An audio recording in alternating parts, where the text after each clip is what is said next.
ಈಗ ಇದೇನ್ ನೋಡಕತ್ತಿಲ್ಲ, ಇದು ಭೂಮಿ, ಇದು ರಾಜ ಮಹಾರಾಜ ಆಳಿದ ಭೂಮಿ ಅದ ಇದು. ಇದ್ರ ತಳಗ ಏನೈತಿ ನೋಡು, ಎಲ್ಲಾ ಬಂಗಾರ ಐತಿ, ತಿಳ್ಕೋ. ಏನ್ ಬಾಬಾ ಇದ್ರ ತಳಗ ಬಂಗಾರ ಐತೆ? ಇವತ್ ರಾತ್ರಿನೇ ಹಡಿಸ್ತೀನಿ ಬಾಬಾನ. ಹಾ ಇರ್ಲಿ ಮಗನ, ನಡಿ ಈಗ ಊಟ ಕೊಡಕತ್ತ. ಬರ್ರಿ ಬಾಬಾ.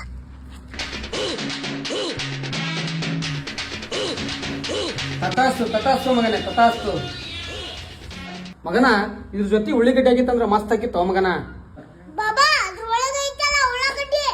ಎಲ್ಲೈತಿ ಇದ್ರೊಳಗ ಉಳ್ಳಾಗಡ್ಡಿ? ಬಾಬಾ ಚಪಾತಿ ತಳಗ ಐತಿ ನೋಡು ಉಳ್ಳಾಗಡ್ಡಿ. ಹಾ ಆಯ್ತಲ್ಲ ಮಗನ, ಚಪಾತಿ ಕೆಳಗ ಉಳ್ಳಾಗಡ್ಡಿ. ಆರಾಮ್ ಕೂಡು ಬಾಬಾ. ಹಡಿಸಿಕೆ ಬಾಬಾ, ಚಪಾತಿ ತಳಗಿಂದ ಉಳ್ಳಾಗಡ್ಡಿ ಕಾಣಿಸ್ಲಿಲ್ಲ, ನಿನ್ ಭೂಮಿ ತಳಗಿಂದ ಬಂಗಾರ ಕಾಣಿಸುತ್ತಾ ಹಡಿಸಿಕೆ?